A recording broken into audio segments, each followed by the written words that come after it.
कि जब दशरथ जी की मृत्यु हुई, तो दशरथ जी की मृत्यु जब हुई तो हमारे सनातन धर्म में एक नियम है कि जब बाप मर जाता है तो बाप का अंतिम संस्कार बड़ा बेटा करता है। हाँ या ना? बोलो हाँ। तो जब दशरथ जी की मृत्यु हुई तो श्री दशरथ जी का अंतिम संस्कार राम जी ने क्यों नहीं किया? अब आप कहेंगे वो तो वनवास में थे। तो वनवास में चित्रकूट में थे उस समय राम जी, और चित्रकूट अयोध्या से बहुत दूर नहीं है, और राम जी को शहर और नगर में जाने की परमिशन नहीं थी 14 साल। तो कोई बात नहीं, सरयू का किनारा ही तो था जहां दशरथ जी का अंतिम संस्कार हुआ, तो वहां आ जाते और पिता को मुखाग्नि दे देते। पर दशरथ जी के अंतिम संस्कार में राम जी नहीं आए। भरत जी ननिहाल से आ गए, कश्मीर से। तो क्या भरत जी ननिहाल से आ गए, तो क्या राम जी चित्रकूट से नहीं आ सकते थे? बोलो हाँ, आ सकते थे। तो क्यों नहीं आए?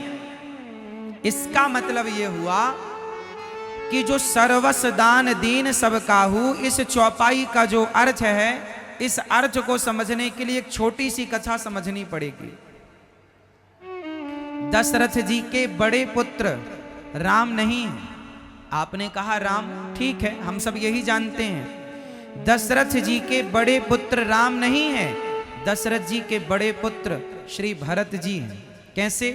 क्योंकि राम जी का तो दान कर दिया था दशरथ जी ने। दान कर दिया, किसे दान कर दिया? ये उन दिनों की बात है जब एक बार दशरथ जी देवासुर संग्राम में देवताओं के पक्ष से राक्षसों से युद्ध लड़ रहे थे। एक दिन की बात है कि दशरथ जी का रथ, उस रथ पर एक दैत्य ने बाण मारा और रथ का पहिया टूट गया और दशरथ जी उस रथ से नीचे गिर गए।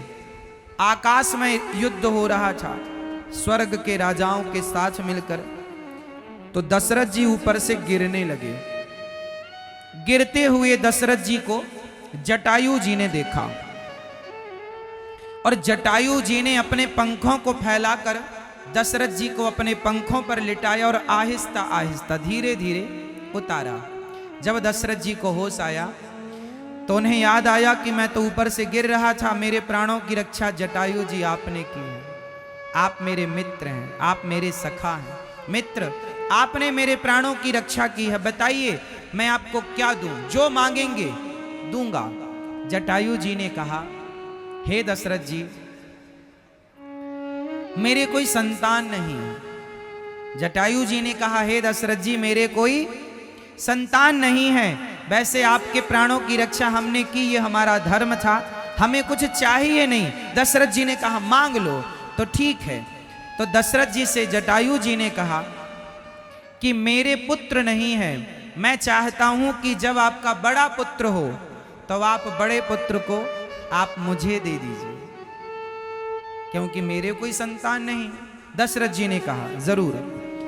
दशरथ जी के जब बड़े पुत्र हुए श्री राम, तो जटायु जी आ गए। दो भैया, तुम्हारे 4 हो गए हमें। तो दशरथ जी ने अपना बड़ा पुत्र अर्थात राम जी को जटायु के हाथों सौंप दिया। तो सर्वस दान दीन सब काहू, ये इस चौपाई का अर्थ है। सर्वस दान, सर्वस मतलब दशरथ जी का सर्वस्व क्या था?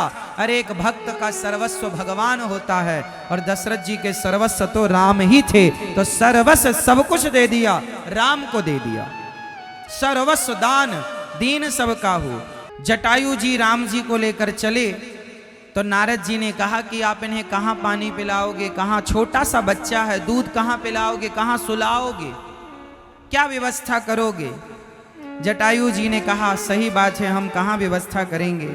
नारद जी ने कहा, जब बड़े हो जाएं, जिम्मेदार हो जाएं, तो अपना बेटा ले लेना।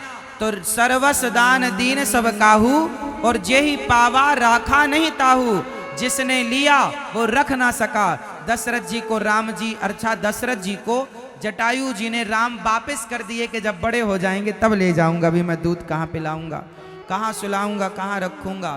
तो जेहि पावा राखा नहीं ताहू, तो सर्वस्व दान दीन सबका, सब कुछ दान कर दिया।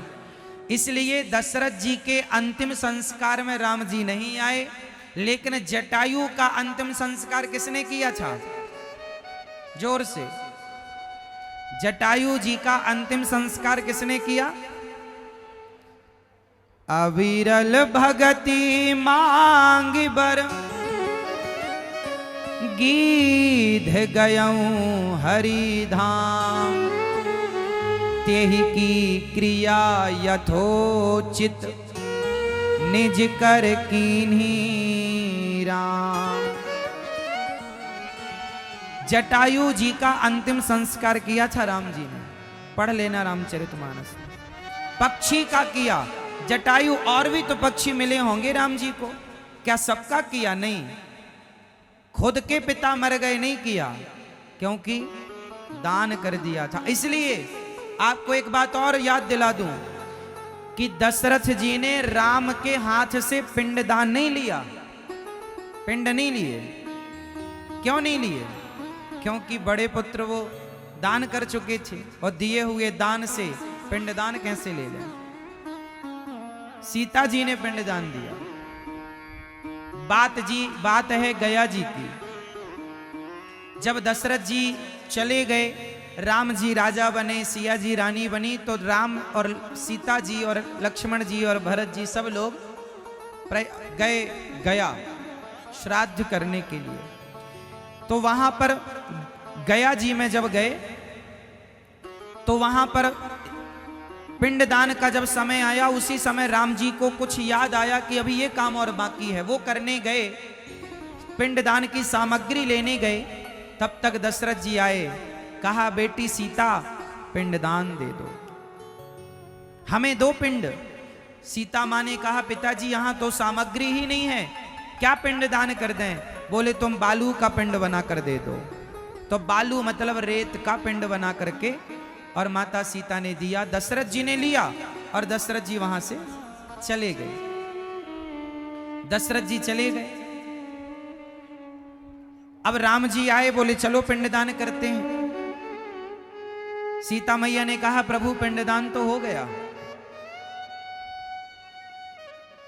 राम जी ने कहा सीता झूठ कह रही है, कैसे पिंडदान होगा मेरा बिना? नहीं, बोले पिताजी आए थे लेकर गए। राम जी ने कहा किसने देखा, सबूत कौन है? तो बगल में गाय चर रही थी, गाय ने देखा था।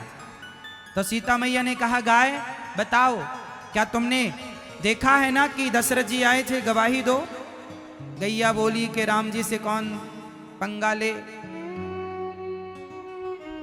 प्रभु मैया मैं तुम्हें चर रही थी घास, मैं नहीं देखी। सीता मैया ने कहा झूठ बोलती हो गौ माता, जाओ, जिस मुंह से तुमने झूठ बोला है आज के बाद इसी मुंह से तुम मलमूत्र का भक्षण करोगी और तुम्हारे मुंह की पूजा नहीं होगी। इसलिए गौदान होता है तो पूंछ पकड़ के होता है, गाय के पीछे के हिस्से से गौदान होता है, पूंछ पकड़ के। मुंह की पूजा नहीं होती गाय के, क्योंकि श्रापित है मुंह, मलमूत्र भक्षण करती है गाय, जबकि गाय पवित्र है पर मलमूत्र खाती है। बोलो हाँ। सीता मैया ने श्राप दे दिया। फिर वहां पर फाल्गु नदी थी, वो नदी बह रही थी। नदी से पूछा क्यों तुमने तो देखा है? बोले नहीं नहीं हमने भी नहीं देखा, कौन सवाल जवाब में पड़े। माता सीता ने श्राप दे दिया, जाओ झूठ बोलती हो, इतनी पवित्र नदी होकर जाओ, आज से तुम ऊपर नहीं, तुम्हारा दर्शन करना ठीक नहीं है क्योंकि तुम झूठ कहती हो। जाओ आज से तुम ऊपर नहीं नीचे बहोगी, और कोई पिंडदान करेगा तो गड्ढा खोदेगा तब पानी मिलेगा, तुम्हारा दर्शन अब नहीं होगा। इसलिए फाल्गु नदी नीचे बहती है, ऊपर नहीं बहती। गया जी में फिर अब कौन बचा? तो वहां पर घास थी, दूरवा, दूबा जानते हैं, दूरवा, उससे पूछा तुम बताओ तुमने देखा है? हाँ देखा है राम जी, हमने देखा है। जाओ कि सीता मैया ने पिंडदान दिया बालू का, दशरथ जी ने लिया। सीता मैया ने आशीर्वाद दिया, घास दूर्वा जाओ, तुम जंगल में रहो, पहाड़ में रहो, पत्थर में रहो, पानी एक बूंद भी ना मिले तो तुम्हारे प्राणों की रक्षा सदा होती रहेगी। इसलिए राम भरोसे जो रहे पर्वत में हरियाए, तुलसी बिरवा खेत का सींचत ही मुरझाए। और राम भरोसे जो दूर्वा, कितना भी आप दूर्वा को उखाड़ दो, उखाड़ने के बाद उसे सूखने दो, और सूखने के बाद जरा सा लगा दो, तो वो कई बार यदि जरा भी नमी उसके अंदर रह गई है तो फिर से पनप आएगी।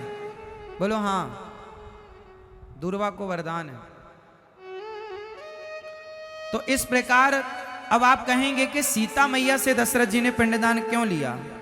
तो बात समझो, जो गया तीर्थ है, केवल गया तीर्थ ऐसा है जहां पर स्त्रियां भी पिंडदान कर सकती हैं, अपने ससुर का, अपने पति का, अपने पुत्र का, मतलब स्त्रियां भी पिंडदान कर सकती हैं गया जी में। और उस पिंडदान का शुरुआत सबसे पहले माता सीता ने की, पहला पिंड उन्होंने दशरथ जी को दिया।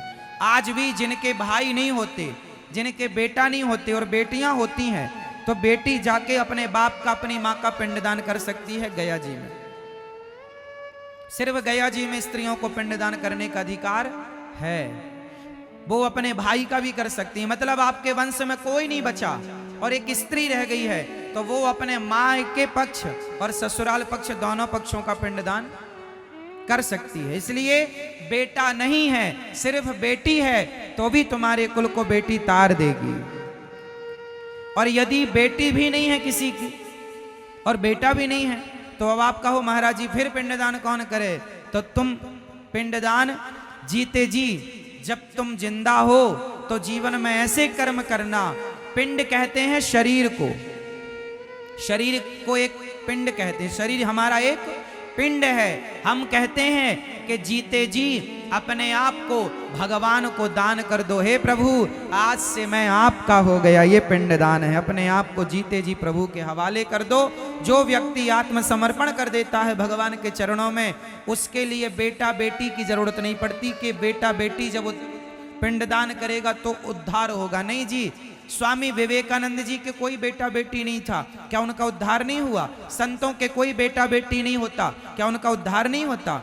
वो अपने आप को समर्पित कर देते हैं, शरीर रूपी पिंड भगवान के चरणों में समर्पित कर दिया, पिंडदान हो गया। भगवान के बन करके रहो। किसके बन करके रहो? मैया किसके बन के रहो?